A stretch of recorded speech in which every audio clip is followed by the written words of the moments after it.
We're all very human and fallible, and yet we live in a society that rewards pretending we're not fallible, or the range of acceptable fallibility is narrow. We are constantly comparing our insides to other people's outsides and feeling inadequate and guilty, even ashamed. Trying to blend in means parts of ourselves must disappear, and we must then live in fear that we will be found out. Here, together, we will create a space where we can laugh, cry, and carry our suffering and hurts lightly. In the service of being deeply human. This is Life's Dirty Little Secrets. Welcome to Life's Dirty Little Secrets. I'm Emma Waddington. And I'm Chris McCurry. Today, we are very privileged to have as our guest Dr. Ross White. Dr. White is based in Northern Ireland, where he is an award-winning clinical psychologist, researcher, and author who specializes in supporting the mental health and well-being of adults working in high-performance environments, including elite-level athletes in football, rugby, track and field, and tennis. He has collaborated with the World Health Organization and the United Nations High Commissioner for Refugees on projects to reduce distress experienced by populations in the aftermath of Try that again, Ashley. He has collaborated with the World Health Organization and the United Nations High Commissioner for Refugees on projects to reduce distress experienced by populations in the aftermath of humanitarian crises. Dr. White is a professor of clinical psychology at Queen's University, Belfast, and the founder of Strive to Thrive, a clinical psychology consultancy firm providing interventions and training to help individuals and organizations thrive. Not only that, he is the lead author of the recently published Acceptance and Commitment Approaches to Athletes' Well-Being and Performance of the Flexible Mind. And he is the author of The Tree That Bends, How a Flexible Mind Can Help You Thrive, from the Tanzanian proverb, the wind does not break the tree that bends. And we'll have links for both of these books and other resources in the show notes for this episode. And last but not least, in 2020, Dr. White was recognized as one of the 10 people in the UK who are changing the face of health. Welcome, Dr. White. Pleasure to be here. Thank you. The tree that bends, this Tanzanian proverb. Tell us more about the origins of that idea. Yeah, I'm blessed to have had the opportunity to work internationally around mental health. And you mentioned the collaborations with the World Health Organization and the UNHCR.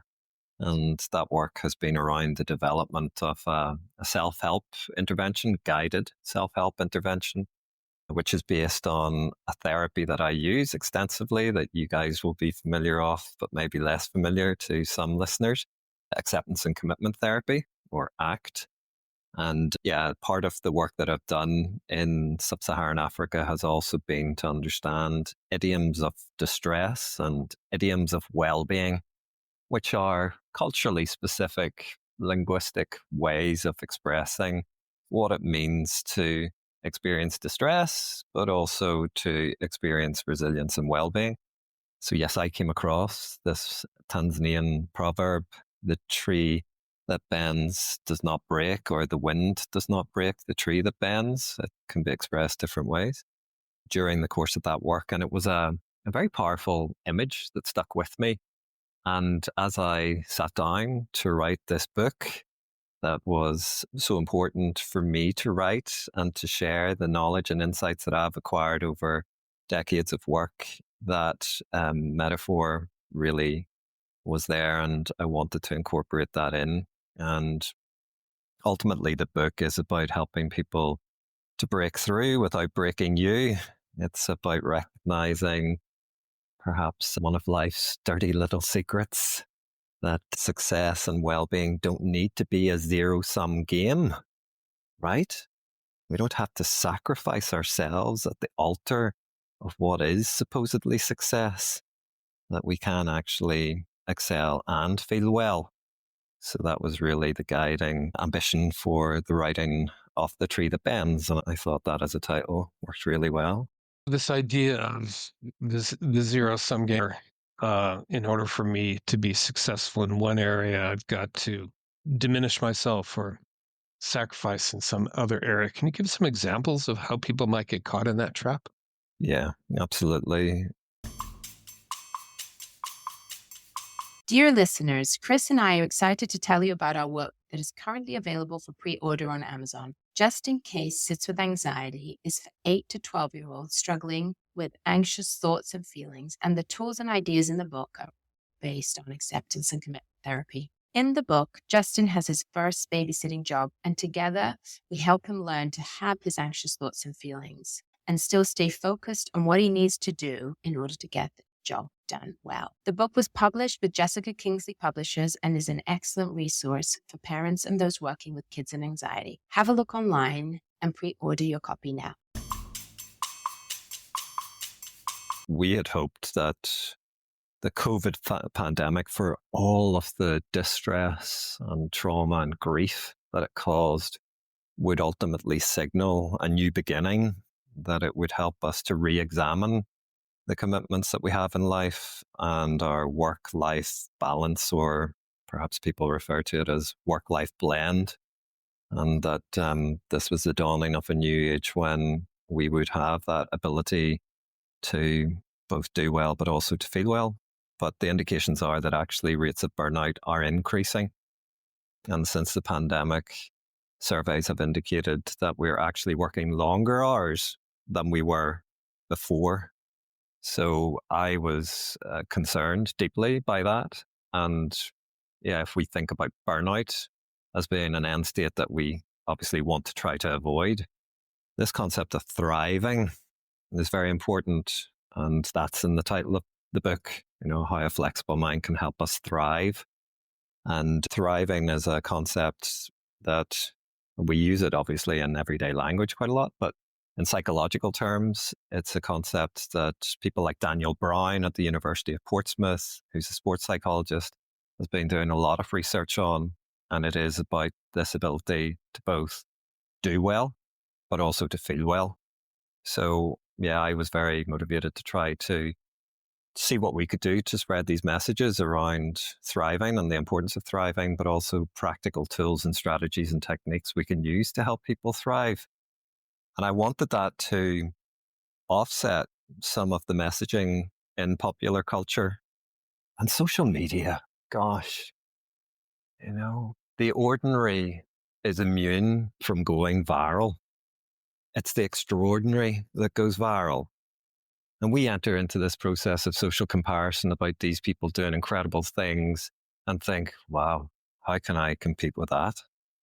And then we get really compelling messaging from influencers who seem to be doing incredible things and advocate incredible measures to try to achieve those incredible things.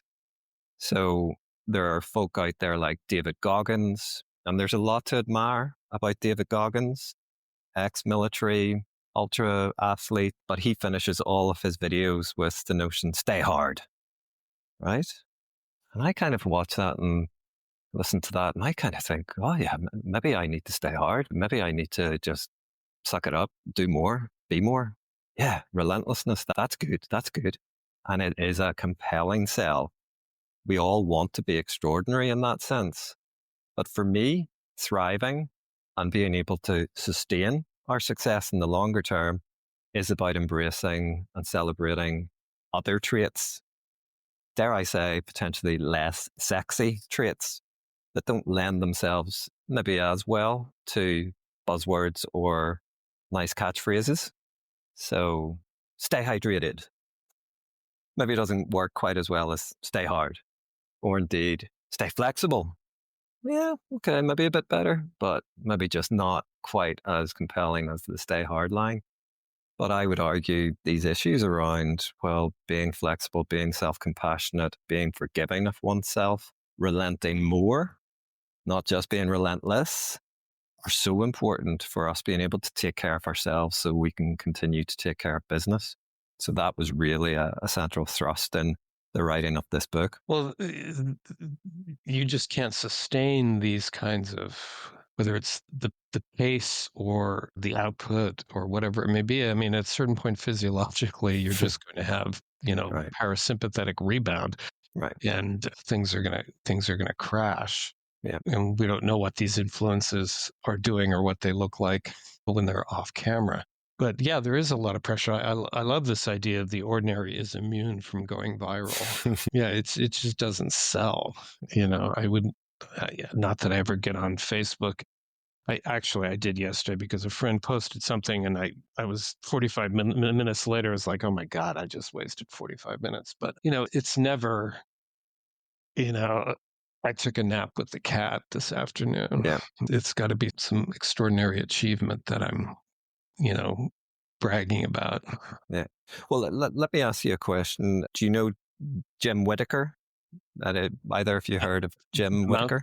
the mountain climber, yes, he's Correct. from Washington State where I live. There you Yes. go. So 1963, the first American to conquer Everest, right?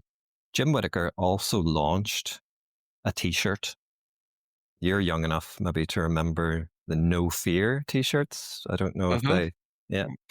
But you had this kind of branding and these slogans, which were all about that kind of get mentality, And Jim Whittaker, he famously said, if you're not living life on the edge, you're taking up too much space. Right. And Mm-hmm. I think that was a No Fear T-shirt. I swear I remember seeing that. That's where I maybe first saw it. So yeah, inadvertently, Jim Whittaker contributed to this messaging around, you needing to be on the edge. But I would say, well, if you're not living life on the edge, you're going to be healthier and more productive. Well, Not quite as good a T-shirt, right? yeah, no, But yeah. I mean, we could try marketing that, but no, I mean, it's odd that a mountain climber would be promoting no fear, because I've also heard that the day that you're not afraid is the day you should stop climbing, because it puts you in a very dangerous place. right, And more climbers, 80% of climbing accidents occur on the descent, in part because people are tired, but also they're more careless. yeah, Plus, you got gravity, helping your fall. But yeah, people get complacent and they lose that edge. mm-hmm. And certainly in ACT, we would never tell people, don't have fear. Yep, We'd say, have it and yep, do what you need to do. But yeah, the culture sends a lot of these messages that if you're feeling something, it's a problem. yeah. And Chris, just on that point, I'm a great believer in encouraging people to reflect on the function that emotions serve. And it was an important point you were alluding to there, right? About the function that fear can serve in terms of trying to preserve our integrity, our well-being, our safety. So yeah, I use that acronym TEAM, TEAM, treat emotions as messengers. Mm. So often I think we get into that process of seeing emotions as an inconvenience or something to be got rid of, something that's potentially getting in our way. So I think we also need to recognize the potential functions that these can serve and to allow space to show up, to get in contact with some of those emotions so that they can really communicate to us what it is that does matter, what is important in our lives. And I think emotions can be a really helpful window of opportunity to understand what matters in life. Right. Directly connected to what we value. Yeah. I was just wondering, as in this idea of being this natural propensity that we have to compare as humans, that we're comparing ourselves with. One thing that we talk about a lot in this podcast is that we compare our insides with other people's outsides. And this propensity that we have to want to be like everybody else. And now of course, with social media, it means that we compare ourselves not just to our neighbors and our small community, but to millions of people. And this idea that we're not good enough if we're not striving as much as the person on social media or the person at work, is that the message is that we're not good enough. And so thinking about that sort of toxic overachievement culture that we're immersed in, you also talk about the importance of understanding what is your purpose, what is important to you. And you had a great acronym, which off the top of my head, I can't remember, but I will just find it in a minute, which was strong intention, light attachment. Yeah. I love that. And so, Mm-hmm. as you know, recognizing that we live most of us live in cultures that are quite demanding of us, being at work, Mm-hmm. being it, as a parent, be it everything that we do, we've got to give it 100%. And that's the messaging that we have. But there is something that is also important to us. Mm-hmm. And there are things that we do that are important. Parenting is important. I don't have to sacrifice myself at the altar of being a parent, but parenting is important. And how do we find that balance where we recognize that we want to do well? Perhaps we're writing a book like, you've done Yeah. such a great job with yours, and you want to work hard and do a great job. But how do you find that place? How do we know when to slow down? Like, when do we need to do, Mm-hmm. like you mentioned, relent more? Or, Yeah. as you mentioned in the book, reset? How do we know when to Mm-hmm. do that? Great question. And I'll go back to that metaphor, the central metaphor for the book, the tree. And as helpful as mobile phones, digital technologies, apps can be for helping us to understand our thoughts and our emotions and potentially to regulate those thoughts and emotions, I think we need to look to nature as a teacher. And I think if we are talking about the concept of thriving and the importance of this notion of thriving, doing well and feeling well, nature can teach us a lot about that. So if we think about a tree in the spring and the summer, a tree will have its get mode. It needs to produce the fuel it needs to grow, and it will capture the sun's energy through this process of photosynthesis to generate that fuel. So it's important for trees to go after that energy. So that's why branches and leaves grow towards the sun, so it can capture the energy. So trees have to strive. They have their get mode. And I will be the first to concede and to celebrate the important role that striving will have in our lives. It's important to set goals. It's important to have a sense of fulfilling those goals. And we also need to recognize that as we do that, we're going to experience challenge. There will be challenges along the way. And often we think that maybe challenges block our progress towards our goals. No, our progress towards our goals generates those challenges. It's an inevitable part of what it means to commit to something that is important to you. So often we sort of see the worry, the fear, the concern, the threat as a hindrance in our progression, but actually it's an inevitable consequence of moving towards what matters to you. If it didn't matter to you, you wouldn't worry about it.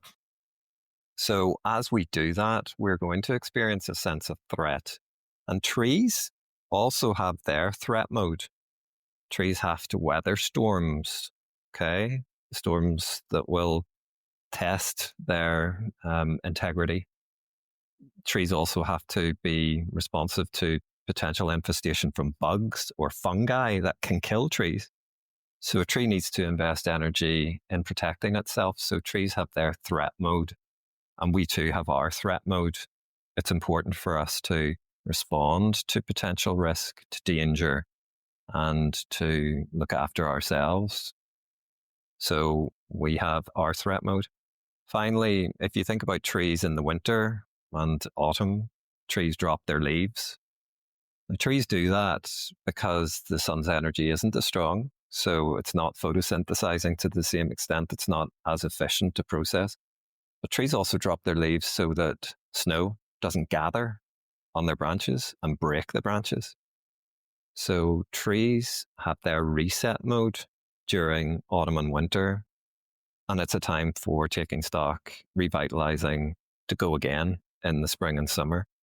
So just like trees have their get, threat, and reset mode, we have our get, threat, and reset modes. I would argue in modern life, and I think you'll recognize this, and you too, Chris, right, that the get mode and the threat mode can be really highly activated.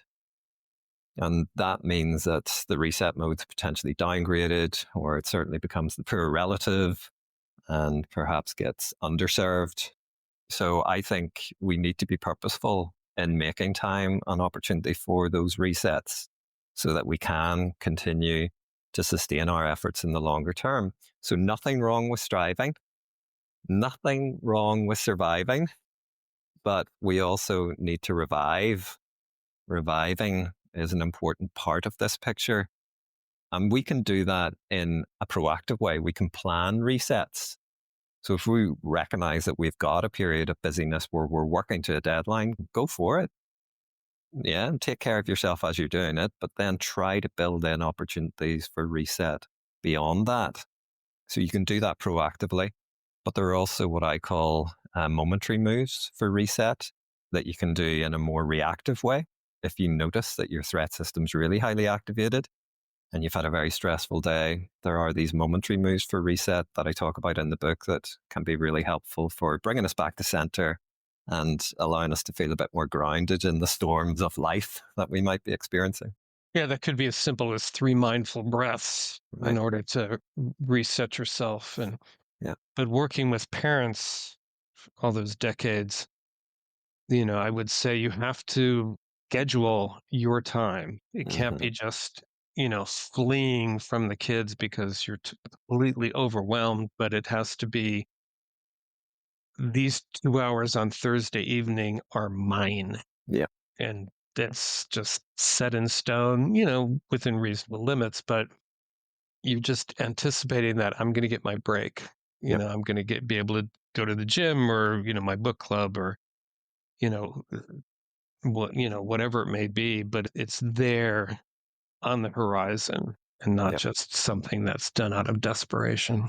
I think that's so important. And yeah, I was reflecting for this podcast about life's dirty little secrets, and I shared one earlier, right? But another one I think that's really important for the listeners is that being selfish is not the opposite of being selfless. And often we view that as a binary, dichotomous thing. If I'm not being selfless, if I'm not there giving for my kids, if I'm not there giving for my partner, if I'm not there giving for my employer, then I must be selfish. But actually, there's this concept, and I'm surprised more people aren't aware of it, and I love it.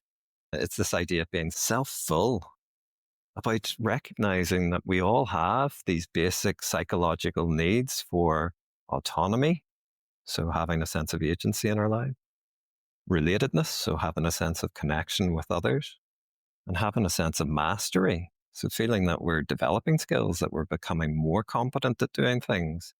So we have those basic psychological needs, and it's important for us to have the opportunity to meet those needs.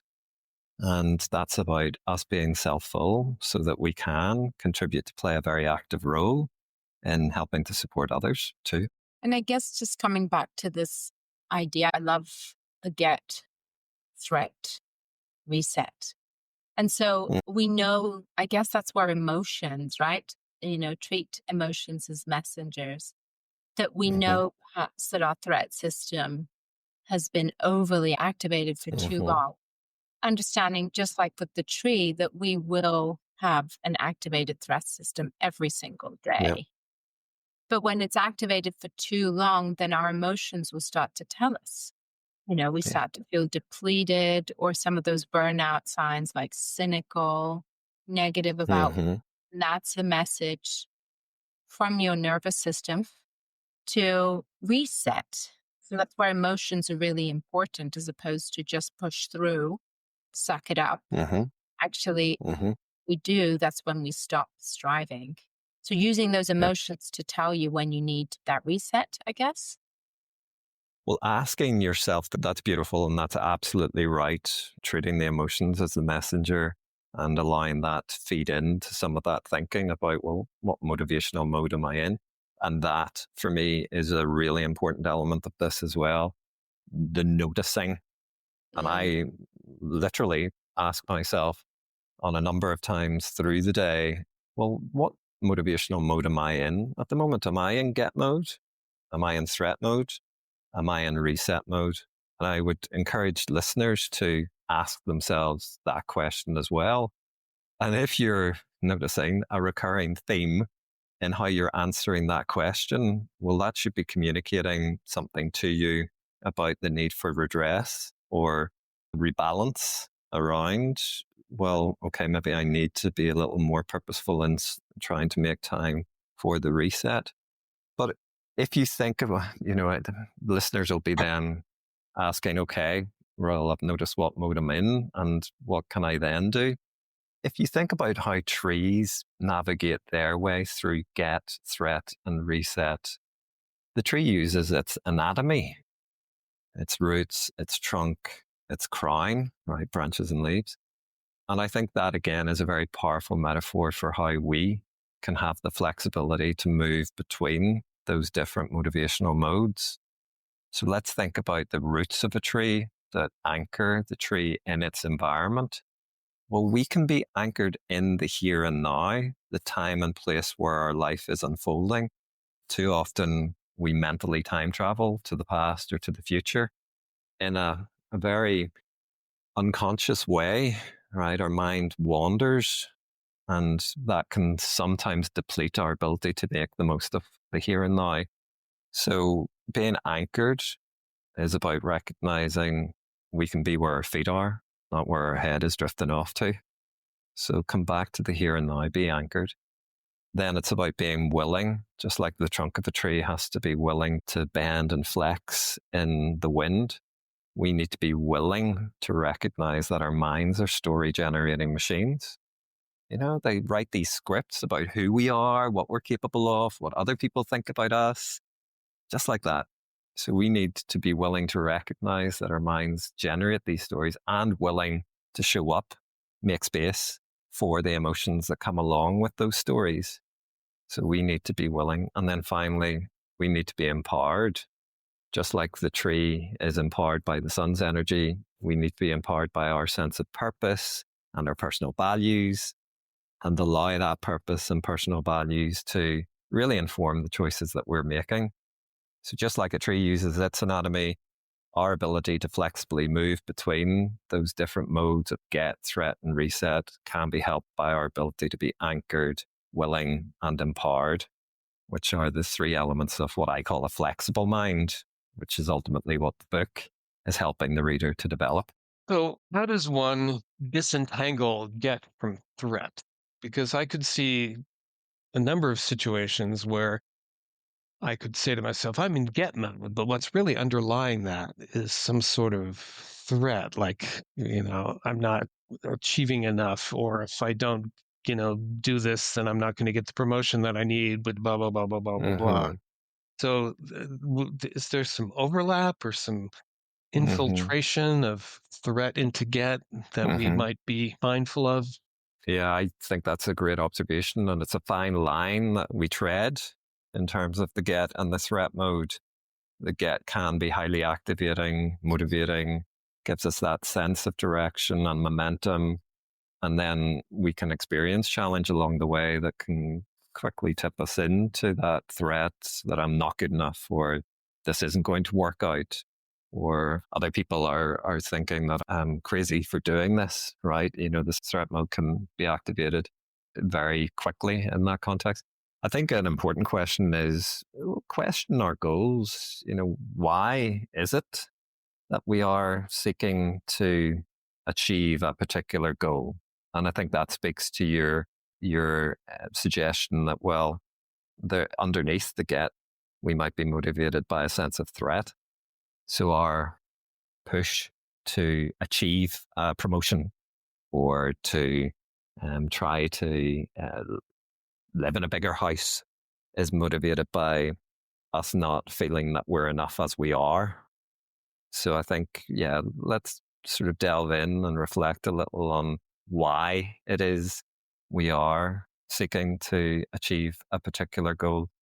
Is this something that is intrinsically motivated, right? Which speaks to a sense of purpose, as opposed to extrinsic reward, And that's the kind of external reinforcers, the very tangible kind of forms of reward like money, status, etc.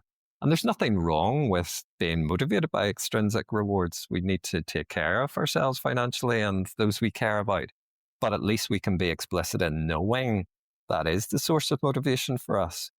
And if we are too motivated by extrinsic forms of reward, that can be problematic in the longer term because the research evidence suggests that intrinsic motivators, that sense of purpose and fulfillment, living a good life, as the Greek philosophers would have referred to it, can be more sustaining for our well-being in the longer term. So nothing wrong with being motivated by those extrinsic rewards, but we need to recognize that the intrinsic stuff is important. And we find that out by asking ourselves that question. Well, why am I so motivated to achieve this particular ambition, this goal, this objective? And can I then also recognize that there are other factors that are going to be important, enriching, motivating for me that might fit a bit more with my sense of purpose? Excellent. At some point, I know you've said that being flexible doesn't mean bending to the will of others. Mm-hmm. And I know one of the things that often confuses people about acceptance and commitment therapy is the whole idea of acceptance. Mm-hmm. And, does that mean I just have to accept all this terrible stuff? And it's like, it's not thinking that this is great or this is correct or fair. It's recognizing this is the way things are and what do I do at this point? So can you talk a little bit more about how flexibility doesn't mean you're going to be a doormat for other people or not stand up for yourself or take care of yourself? Yeah, brilliant. And it's such an important point. And you're right, it can be a point of confusion for many people, the notion of acceptance and commitment therapy, and the idea that acceptance is in some way weak, passive, submissive, surrendering, giving in. So early in my career as a clinical psychologist, I worked with young people experiencing quite complex mental health problems, broadly understood as psychosis. Psychosis is an umbrella term that can be used to capture a range of psychiatric diagnoses such as schizophrenia or bipolar affective disorder, schizoaffective disorder. And those types of challenges are characterized by people experiencing very distressing symptoms sometimes. It could be auditory hallucinations, hearing voices that other people don't hear, that can be quite critical, harsh, commanding, bullying, or having unusual beliefs that other people around them don't share. So, for example, thoughts of paranoia. So people being out to harm you in some way. So for me to sit down with this young person who's experiencing this very distressing collection of symptoms, to say to them, hey, why don't you just accept the auditory hallucination that you're experiencing? Or, why don't you just accept the fact that you believe that other people are out to harm you? That is just not going to wash. It wouldn't be appropriate. It wouldn't be helpful. It would be invalidating. It would be dismissive. It'd be undermining. You can imagine, if someone was to say that to me, if I were experiencing what they were experiencing, I'm not sure how I would react. So, I had to be very clear on, this understanding of the notion of acceptance in ACT whenever I was using ACT. It's a good effect with these young people. So, other words perhaps can make more sense to listeners. The idea about would you be willing to have those very distressing, difficult voices in spite of our best efforts? Medication doesn't seem to be addressing them. Would you be willing to have those voices and still commit to doing the stuff that matters to you? Like spending time with your family or going out to see your favorite football team that, you're very passionate about supporting, or getting along to a concert. The young people were often into music and wanted to go along to gigs, etc. So would you be willing to have the difficult experience and still do the stuff that that matters to you. And that was a very different conversation, right? And so willing, I think, is probably a better word in many contexts for helping people to understand what we're talking about here with a flexible mind. It's the ability to have difficult thoughts and feelings and still do the stuff that matters to you. It's this active, courageous willingness to allow those experiences to be there and to still do what matters. And in many cases, Chris, this idea of willingness may well be about being willing to be more selfful and to have conversations with others and let them know that you're no longer going to be treated like a doormat. Willingness might well be about being willing to be more assertive in asserting your needs. That's psychological flexibility. That's the work, right? And hopefully that helps listeners understand that it's not about being compliant. It's not caving. In many instances, it's this courageous willingness to stand for what you truly believe, in spite of the fact that other people are going to try to oppose it or resist it, or make you feel small, or make you feel bad for trying to exercise your sense of flexibility and the freedom to be more flexible. I like that you brought up courage, because that is a big part of living that kind of life where you're taking care of yourself while you're serving others. And in spite of all the things that society and, other people in just life in general is going to throw your way. It's very powerful to think of it that way, that setting boundaries takes courage. That takes courage. That living with anxiety takes courage. I think it was really beautifully put. And I was just reflecting, it's similar to the idea of self-compassion, that often people think of self-compassion and they think that they're going to let themselves off the hook. They're not going to be working hard enough. And I think it's quite similar, isn't it? That actually the act of self-compassion could sometimes be, again, a very courageous act. Being able to take care of yourself, be kind to you, and say no to others. Takes a lot of courage.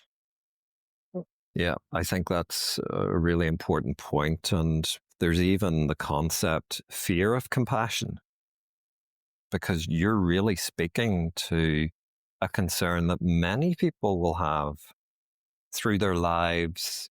They have perhaps had experiences where care has been used in manipulative ways, exploitive ways. And we hear many stories of trauma and people's experience of difficult, challenging interpersonal relationships.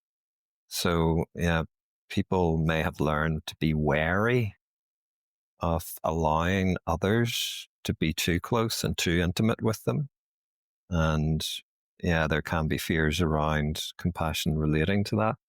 But there's also the fears that people have about being self-compassionate that you were alluding to, Emma, that idea of, well, gosh, look, I push myself hard and that has served me.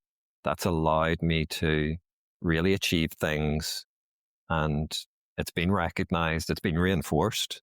Gosh, I got a promotion whenever I worked around the clock to get that project finished up. And, so there's that kind of sense that, well, if I'm then self-compassionate, if I am being kind to myself, am I going to let myself off the hook? Are my standards going to slip?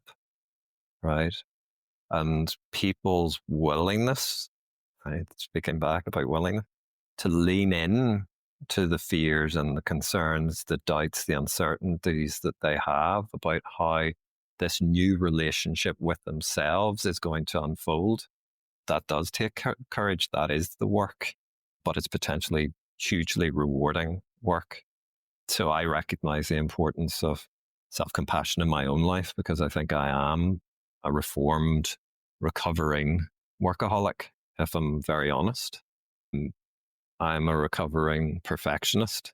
I know that my inner critic can run amok, and I have to be very purposeful in trying to engage in practices, techniques, strategies that allow me to be more compassionate to myself. And I think my life is richer for that.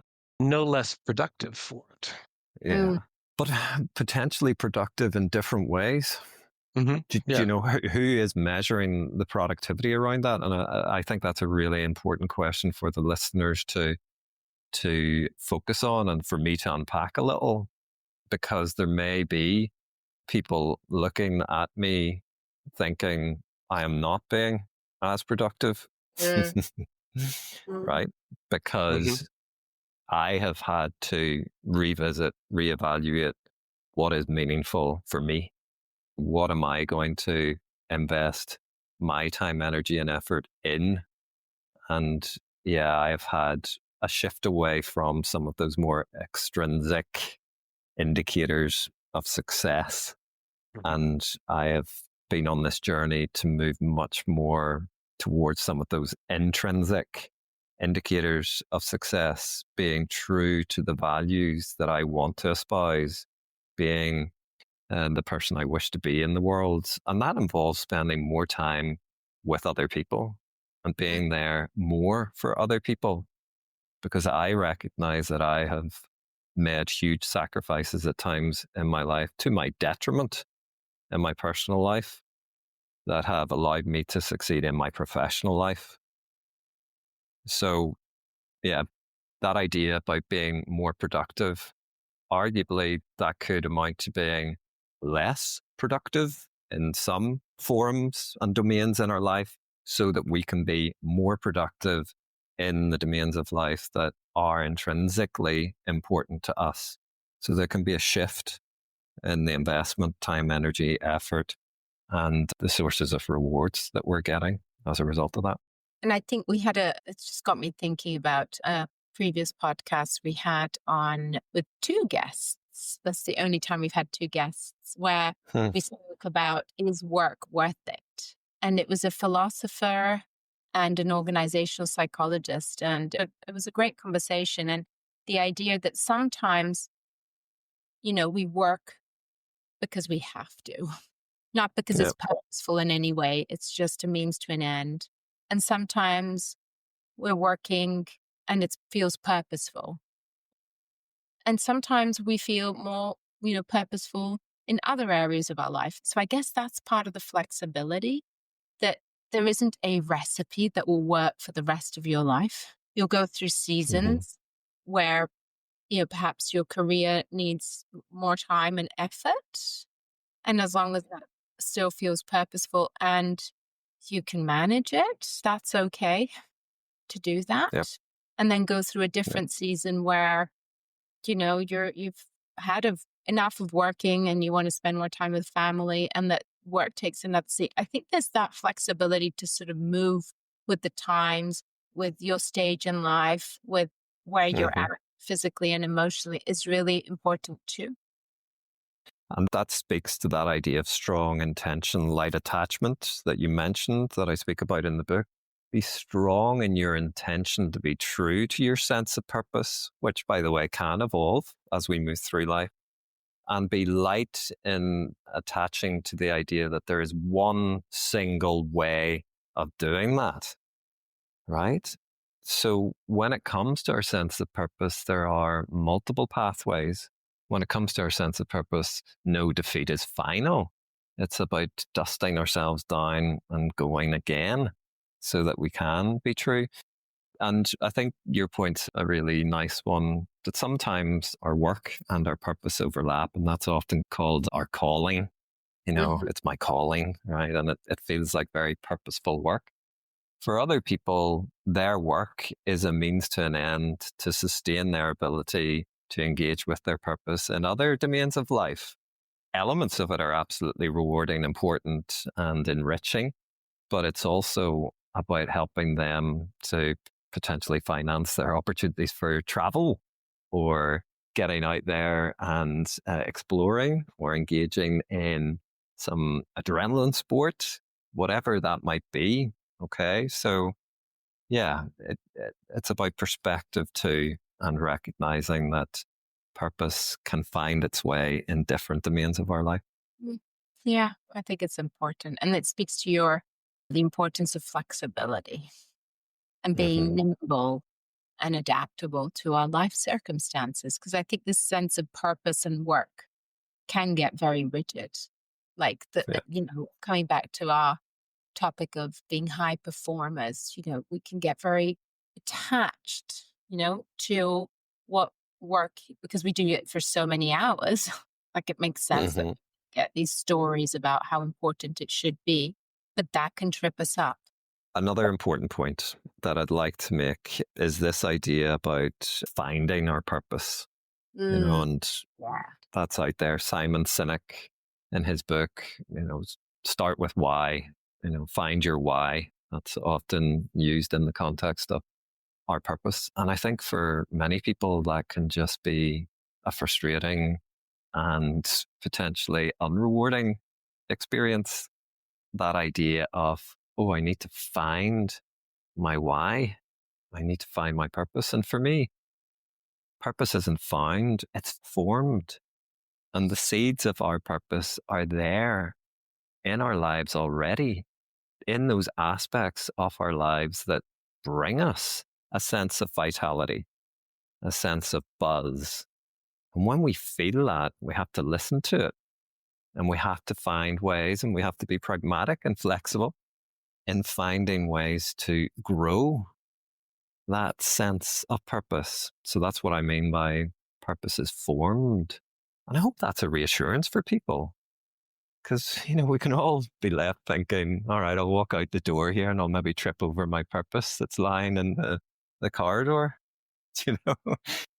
So, yeah, for me, I think the way I would put it is that purpose is more about cultivation than it is navigation, right? It's more Wendell Berry than Christopher Columbus. Yes. One of my favorite expressions is paths are made by walking. Yeah, love that. Some final thoughts. Yeah, I hope that the book provides an opportunity for people to understand some of those motivational modes, right? The get, threat, and reset, and how flexibility, that ability to be anchored, willing, and empowered, helps us to navigate those different motivational modes. So us asking ourselves, well, what mode am I in? Is being in that mode conducive to me serving my sense of purpose? Is me remaining in this motivational mode going to be sustainable? Can I maintain this current pace? And if the answer to that is no, well, then there's the potential for us to flexibly move into another motivational mode, to use our flexibility skills for that purpose. And I hope that the book helps the reader to see how they can do that. And there are evidence-based techniques throughout the book, little ways that people can build their flexibility. And I just wish the listeners well on their life journey and their ability to develop those flexibility skills so that they can be true to their sense of purpose too. Excellent. Well, the link to the book, both of your books, will be in the show notes for this episode on our website. But thank you so much, Ross. This has been very inspiring and very affirming, I must say. Yes, very. And I just want to sort of say again how wonderful your book is. And it is sort of packed with examples. And you even share about your life story. And that is really moving and inspiring. So you take a look at it. Thanks both. It's been a pleasure. I've really enjoyed the conversation. Thank you. Thanks so much for tuning into the Life's Dirty Little Secrets podcast. If you have any feedback for us or secrets for future episodes, you can email us at lifesdirtylittlesecretspodcast@gmail.com. Be sure to follow us on Instagram at Life's Dirty Little Secrets or on Facebook at Life's Dirty Little Secrets Podcast. We invite you to follow, rate, and review us on wherever you listen to this podcast. It is the best way to get our podcast out in front of new listeners. We'll be back in a couple of weeks with more. See you then.